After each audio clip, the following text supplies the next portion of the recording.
in groups. I am here with Ann Zeta. She's going to be our speaker today. I'm doing that wrong. Hold on, I got to share it. I need to share it from here. Usually I've got my IT guy here. I would not be an IT person. Oh, yeah. My IT support moved out of my house when they went to college. Yeah. I miss them very much. Yeah. So where do y'all do y'all's podcast from? At a podcast studio and co-working space on John Peter Smith off of Forest Park called Blank Studios. Okay, so there's that. And we are going to share it to the internet, and we're going to share it to Memories, live videos, Neighborhood Watch, messages, and the political group. And so now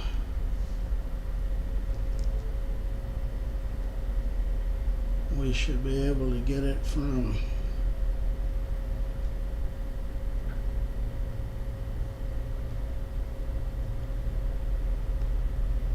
should pop up right there. There we go. Okay, so we have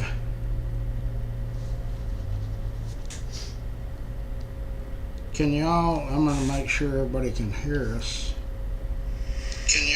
Yeah, they can hear us. Okay, so Marilyn is in. So somebody said, will Ann field questions? Some questions, but what we're mostly interested here today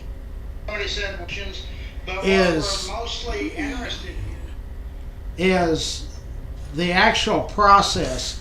I've just talked with Ann about the process, and it was not the same process that I got yesterday. So there wasn't anything incorrect, I think, about what Bud said yesterday. There was one comment that you asked me about that I added to. So let's go. What is the normal process on drawing district lines? Why do we even do that?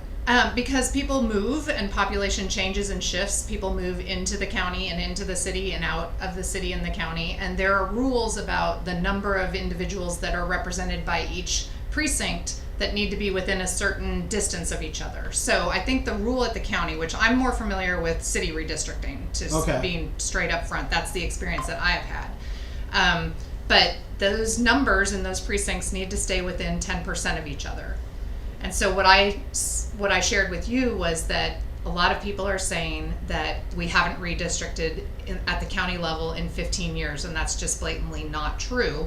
They didn't redraw the maps after the 2020 census, but a redistricting process was completed, and it was a thorough process where they evaluated all the maps, and the precincts were all within, my understanding is 2% in population variance from each other. And so there was no need to redraw the lines at that time. But they did go through the process. They did. And that usually, you said, takes about a year. The city of Fort Worth, as I was sharing with you, we did redistricting after the 2020 census, and that started with a conversation that I was involved in 2016, where there was a request to change the city's charter to add 2 new council members. Okay. And so that took a charter election. So the people voted on that, and they went from 9 representatives at the city to 11. But then they had to wait until the census in order to add those 2 council districts, because that's when you get full, complete information about where population is and where it's growing, and you can draw the lines more completely and thoroughly with full census information. This process started in April, and we're not even to June yet. And I'm a little surprised that others didn't kind of recognize that this was happening and start thinking about the negative ramifications that could come from this and chime in with their opinions about it. Other mayors and that sort of thing. I think at this point, many of them have. Oh yeah, now they have. Yeah. I think Maddie's even. She signed the letter indicating that she doesn't support doing this at this time. So. The mayor of Arlington, a lot of the major mayors have signed on. So I asked Bud, I've been told that They have to make the vote on Tuesday. There's no extending it, but you say they can extend it. They can't. I mean, when you have something on the agenda, it has to be discussed and some action has to take place. But Right. the action could be to vote not to move forward. The action could be to postpone it to a later date. Oh, okay. There's all kinds of actions. You can make a motion to say whatever you want it to say. You just have to make the motion and then somebody has to second it. And then they can do it later or they can abandon the whole process. It's up to them. But even though all of our stuff's supposed to be nonpartisan, it seems like to me that this is partisan. Well, I mean, the county they do run in partisan elections. So Okay. at the city level, it's nonpartisan. So Okay. the seat I was in was a nonpartisan seat. And I think that my point has been that even if you run in a partisan race and you're elected, you represent all the people in that district. Right, right. And that means that when somebody calls you up and has a question or a concern that is in your purview of your precinct, that you should be responsive to that. Whether you're going to agree with that person or not, or do what they're asking you to do, Right, there needs to be a conversation. right. And I have heard folks on that side of the aisle saying things like they want to make Tarrant County inhospitable to Democrats. And that's just not the way you serve a community. Right. It's close to 50-50 in Tarrant County. There has been more than 50% electing Republicans in many of these races, but there's 47%. So are you just saying you're not even going to represent those people on that side? No. That's not the way that you are a politician or a public servant, as I like to say that these people should be leading and representing folks. Sometimes on my show, they get upset with Maddie and say she tries to straddle the fence, and I tell them she's the mayor for all Fort Worth, not just some people. Yeah. And so you have to, and all people have good ideas, and it should be talked about and not crammed down somebody's throat. Yeah. So I mean, there were times when people would come to council over and over and over again and say things, and you might get tired of hearing them say these things, but all people have good ideas at Right. some point or another, so they Sure. all need to be listened to. And that leads to the point of how the Commissioners Court has been handling itself that I also find very objectionable. Okay. And that is cutting time. When a lot of people sign up, I don't think you should cut time, especially when your time is only 3 minutes. right, 3 minutes is not a lot of time. I No. sat through many meetings that went late into the night and early into the morning in order to make sure that we heard from everyone. And I think that this move to cut time is not a way to hear from all people. no, So, and then also just even sitting in the audience, if you happen to have a reaction to what somebody is saying and have them be, threatening to kick you out, I think is yeah, really I a think way to that's lead over as the well. top, way over the top. Yeah. So Stacy or anybody, Stacy, Ann was my rep, and she always listened to her constituents. Anybody have any questions at this point? Dub, Stacy, or anybody? So if they vote on Tuesday and they vote to go along with these lines that they've drawn, this is 2025, then are they going to try to do it again in 2030? Well, they'll have to look at it after the census in 2030. So there'll have to be some process, just because I think it's required every 10 years. The other objection is that some mid-census data has come out Okay, within this 2-month period that they've been having this conversation. okay. But as far as we know, because nobody has stood up and presented how they came up with the maps that are proposed or what information they took into consideration, as far as we know, they're using 2020 data. And they say that they're doing it because so much growth has happened, but they're using the same data that they looked at in 2021 when they decided to leave the maps the same. So some additional mid-census data has come out just in the last couple of weeks.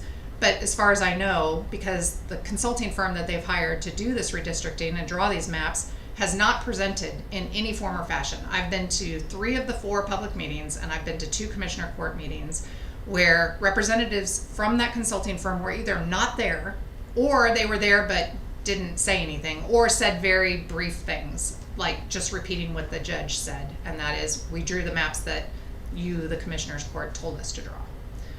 So I think that So then, in other words, the general public or other people in politics are not privy to this process where they're the information? What the consulting people did? Yes. No, they've released 5 maps, and they've released partisan data about those maps showing where people voted in partisan ways, but they haven't released any of the other data that's available for a census map to be done, which also harkens back to what we did in Fort Worth when we redistricted. We had a mapping platform that was available to the general public. Anyone in the city of Fort Worth could use that mapping app and draw their own maps. Tarrant County basically said, if you want to give us maps that you think we should look at, just upload a map here. I don't have the technology to draw do that. maps Right. with all the data, but the city of Fort Worth, when they did redistricting, they made all of that information available with a mapping app that allowed citizens to draw maps and submit maps. This process hasn't had that, and has not even had the time that if maps were submitted by somebody else for them to consider. There was no public process where other people could see the maps that somebody else might have submitted and gotten the feedback from the commissioner's court and the judge as to what they thought about those maps, or whether they could incorporate some of the ideas that other people submitting maps might have suggested. None of that has been in a public process. And then the 4 meetings that they've had, they did not even make arrangements for all of the commissioners to be able to attend those meetings to hear from the public. Because you can publish a meeting as being public and then allow all the commissioners to be there even if you have a quorum. Okay. But if you don't publish it as a public meeting where all the commissioners are going to be there, they can't all be there, because that breaks the open records, the public meetings Public rules. meeting, right. And so at one of the meetings, 3 commissioners showed up, and one of them had to leave because they couldn't have 3 there, because that would make a quorum. And they hadn't published that meeting to be a place where all the commissioners would be.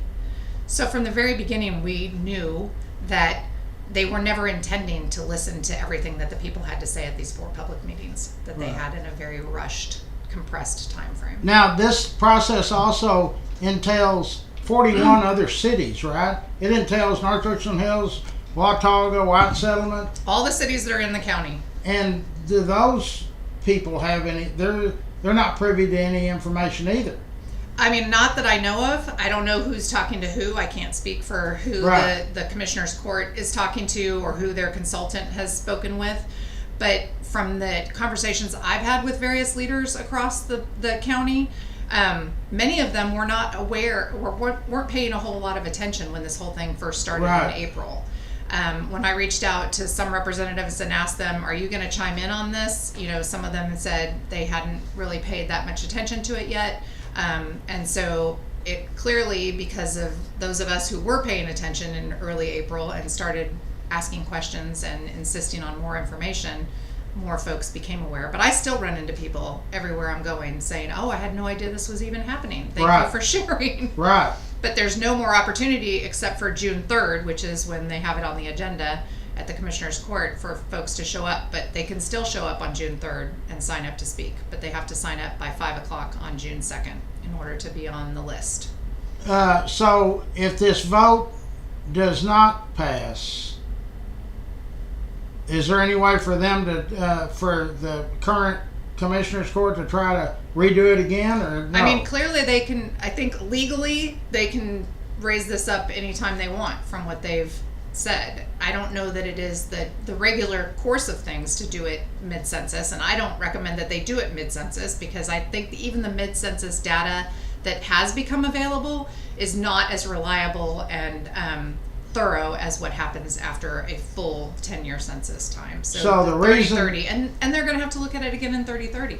So they claim to be 2030. 2030, sorry.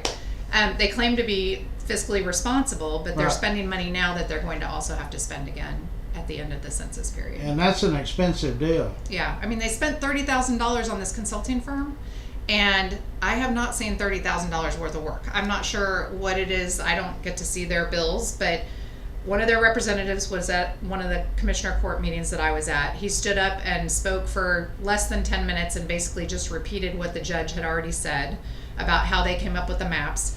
And then at one of the public meetings, there was a representative there who didn't speak and didn't even come into the room for the first part of the conversation.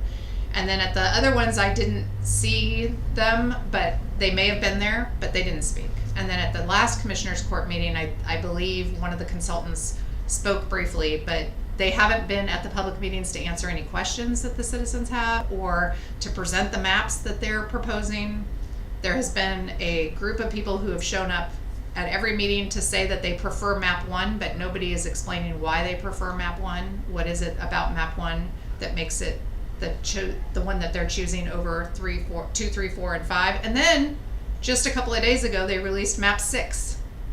So which map are they going to go? Is I that have what they're no going idea. Is that what they're going to vote on Tuesday? Yeah, that's my understanding.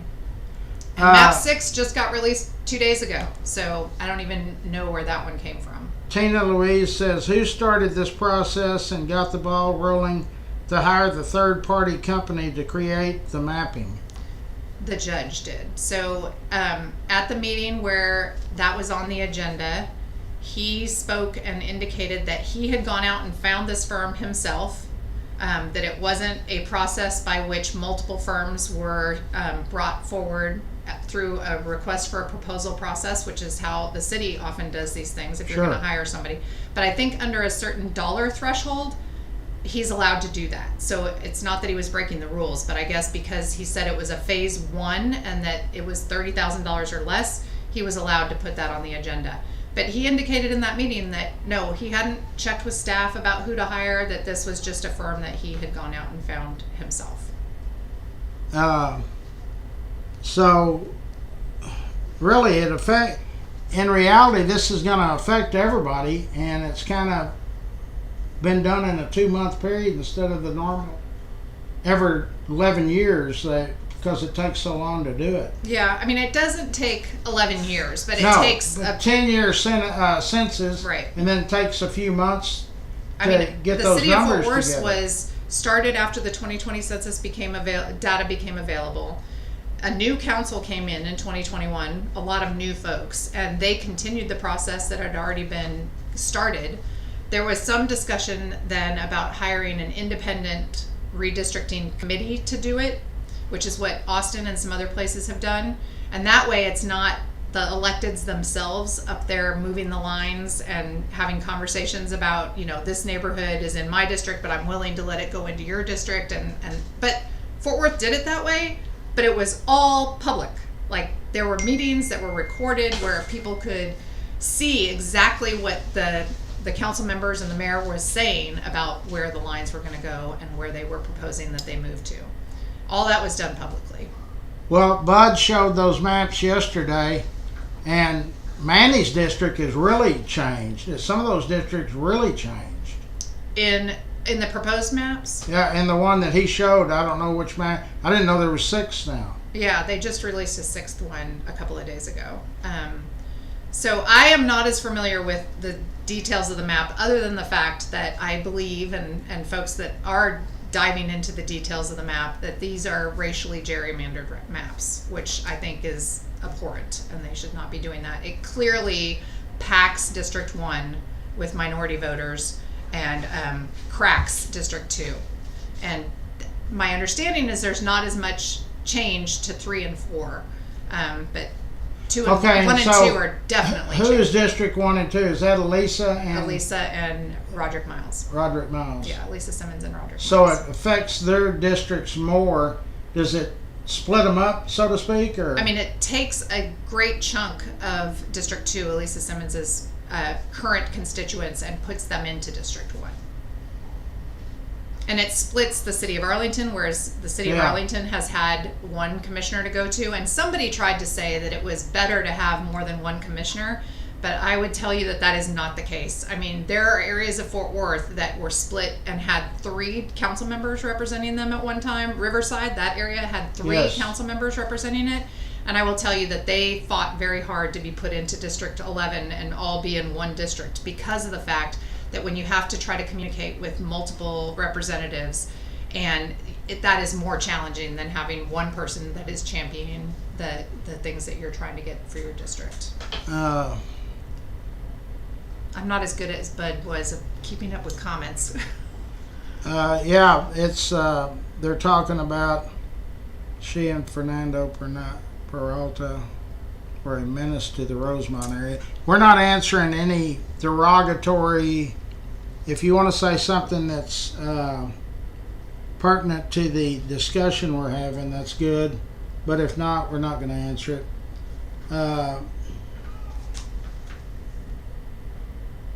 They're fighting over Fernando Peralta. I liked him. I interviewed him when he was running. He seemed like a nice guy. Yeah. So, does anybody have any questions specifically about this redistricting? We're going to talk to Ann about several things. I didn't know that she had a podcast that's called The 817 podcast. 817 Podcast. So, tell us about that. So when I was ending my service as the council member and running for mayor back in 2021, Right. I was aware of several local podcasts because I like to keep up on things going Sure. on in Fort Worth. And one of them was the 817 podcast, which was started by EJ Carrion and Jimmy Sweeney back in during the pandemic. And they talked a lot about just what was going on in Fort Worth, politically, culturally, all the different things. And so I started listening to them. They invited myself, Deborah Peoples, and Maddie Parker all came on their podcast during the time that the mayor's race was going on then.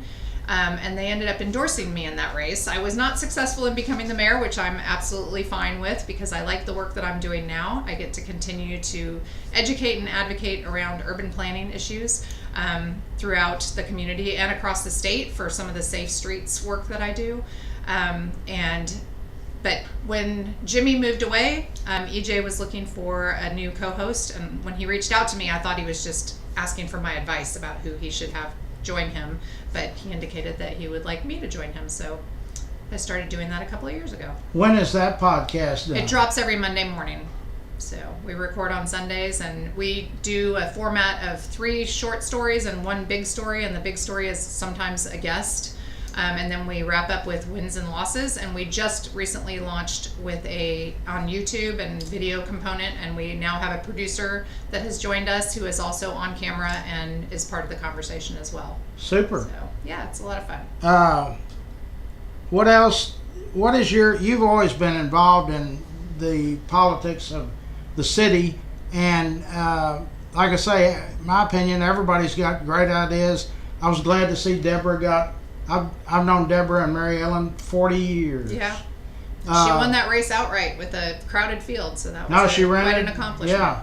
Yeah. So what is your take on all of the people that are coming in, all the development? I mean, everywhere I look, when I come to work from Springtown, there's apartments going up everywhere. Yeah, I mean, I will tell you that our occupancy rates in Fort Worth are in the high 90%, Okay. and that leads to apartments being very expensive. So there is a need for more housing in Fort Worth, and all kinds of housing, from single family homes all the way up to multifamily denser apartments. And so I think that when you place those things in appropriate locations where people have access to transportation and food and medical care and all of that, it is a type of housing that is necessary in order to house the number of people that we have living here. And if we don't have enough housing, then the price of that housing escalates to a point where it becomes unaffordable for folks. So I'm for smart growth that occurs in places where it can be served well and you don't have to drive your car everywhere you want to go, and that's the work that I've been continuing to advocate for in Fort Worth. Kind of mixed use development that allows people to kind of live, work, and play in the same area and not have to get on a freeway to go to the grocery store or get on a road that backs up for hours and hours to try to get to school or to your job. So there is a lot of growth coming. We're a city of over 1 million people now, and in order to have high quality of life, we need to be intentional about planning for that growth and making sure that it occurs in locations that can be served well. And it's hard. Yeah. So you touched on something, not having to get in the cars. Years ago, somebody told me, somebody that I interviewed, and I can't remember who, they were talking about a high-speed rail from down around Houston to up this way, but that Fort Worth didn't enter into it because it costs so much, is it? No, that's actually Fort Worth has actually been fighting really hard to make sure that when high-speed rail does come from Houston to Dallas, that there will be a leg that comes over to Fort Worth as well. And that is something that the Regional Transportation Council has kept a close eye on. There's been some issues with Dallas and where they want their station to be, whether they want to allow it to come into the downtown area or whether it's going to be kind of on the edge of downtown.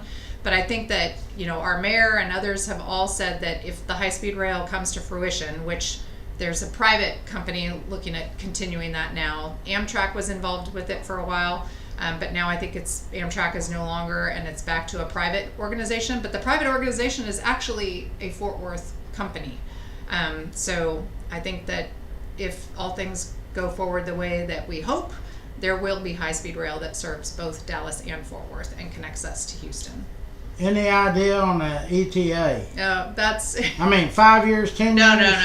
I don't know for sure. It's expensive and it takes a lot, but I think we cannot continue to build highways and expand highways Right. and widen highways and expect them not to just become congested and filled with cars. So there needs to be a multimodal transit that serves everybody, and not everybody takes all the modes of transit, but having choices for people is the way that you make sure that we don't just get into a gridlock of congestion on highways. Which we're getting into a gridlock of congestion. I've been to some other cities that have way more serious yeah. gridlock problems than Fort Worth ever dreamed of having, but I know that it is a change that folks are not used to. Some of our members continually ask me about the bus system, especially the people that live on the east side and the south side.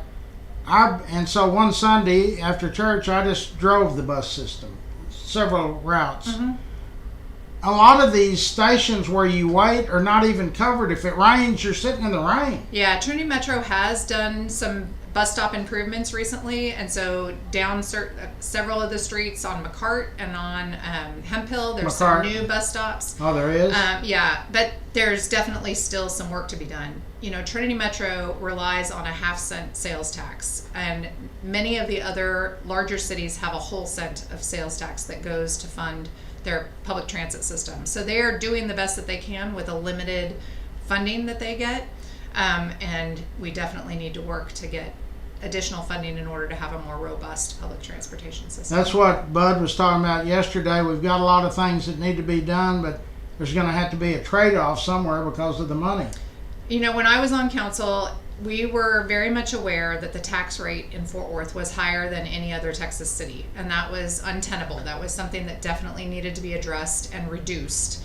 And we have reduced it much, greatly, and we are no longer the highest tax rate. But I will tell you that as an elected official, the one thing you hear about is nobody wants to pay taxes. Right. But as an elected official, you also hear from citizens who want services, and all the services that are provided by the city come from your taxes. And so you can't have it both ways. You can't have, no taxes being collected and expect the city to pay for things. Well, in my opinion, I don't think people mind paying high taxes. They just want to know where they're going. Yeah. The communication with city and citizens is terrible. I think that the information is available, but it is not easily available. Yeah, if you want to watch the city, somebody one time said, "Well, Larry, the city of Fort Worth's got their own TV show." Well, who watches that? Me. I'm probably one of the few people that pay attention to that kind of stuff. So there has to be a better. Lack of communication is the biggest problem, I think, with government and citizens. Yeah, I think that we're constantly trying to figure out how to communicate with the citizens in a way that will be something that they'll participate in. Inviting people to come to a council meeting or come to a public meeting that the city is holding or that the county is holding doesn't always result in reaching all of the people. And we went through a process of, very much trying to encourage folks to have neighborhood associations and Sure. communicating through that. But even that doesn't reach all the people. And so I think it just is a matter of constantly finding new ways to communicate and pursue those ways. But as I said, we're constantly telling the city that they need to reduce their taxes, and so they can't hire the people they need to Right. do that work. And doing that work out in the community is harder and more, takes more people and takes more funding than just having a public meeting and checking the box that you have done your community engagement. But I think you're right, community engagement is incredibly important, and people should pay more attention and avail themselves when those opportunities do come up. Will you talk about the jail? It's a problem. Yeah, I think it I mean, absolutely your is. thoughts on it? I mean, I know you're not, that's maybe I mean, not. as Bud pointed out yesterday, the one job of the sheriff is to run that jail, and from my perspective, he has been otherwise occupied and not putting his full attention to that, and it's not okay that people get arrested and haven't even been convicted and end up dying in our jail. But I didn't ask Bud yesterday. JPS does have some sort of unit in the jail, doesn't it? I don't know exactly how that works. I know that there are people who assess people in the jail, and JPS has a part of that. I also went on a tour before it opened, and I don't know exactly when it is opening, of new mental health facilities that are part of the JPS expansion, that is going to have an emergency room for folks experiencing mental illness, and it's going to have a spot much more robust than it is right now. Right now they're on the 10th floor of one of the towers, and it's, mixing people who are voluntarily coming in to try to get help and those who are brought in by the police. And the new facilities are amazing, but I have concerns because the county seems to be very much bent on reducing all of the money that they spend on things, and they have lessened the taxes that JPS is allowed to do as well. And so I think that all of those things make it hard to deliver those services. And attacking things on the front end of not taking people who are mentally ill to a jail and providing services that allow folks that have mental health struggles to get the things that they need, having housing for people who need housing so that they don't end up on the street and then in our emergency rooms. These are all things that are systemic problems in our community that need to be addressed on the front end and not just tackled at the end with the negative outcomes that are occurring. Back when Tiffany was running for district attorney, I asked her on 2 or 3 occasions, how many people, when a person's arrested, do we have qualified people at the very start interview those people? I mean, if they're talking crazy stuff, then you need to maybe have them checked or do we just, you're in jail for DWI or for manslaughter or robbing a store and put them in a cell, and do we really talk to those people? Yeah. I'm not for having I don't think you need to have a mental health expert in every police car, but when they go to that jail, somebody ought to be able to say, hey, what's the situation or whatever. And I mean, we do have some special training for a contingent of the police department, and I think all of our police go through a training as well to try to help them assess that so that they can try to tackle that on the front end and not take people to jail that need some other sort of service. But I think that having those services available before people do things that rise up to the becoming the necessary for a police officer to intervene would be a better way of managing that. Let's get to the homeless problem. For years, I've said it's basically out of sight, out of mind. I've always told people we can solve it in 30 days. How? Move all those shelters to 6300 Camp Bowie and it'll be fixed overnight. But what I understand, every morning they have to run everybody out so they can get ready for a new day. And if you go down Lancaster, you'll see a whole quandary of people leaning up against the wall. When they have to use the restroom, they go behind the building, urinate, and the police write them a ticket.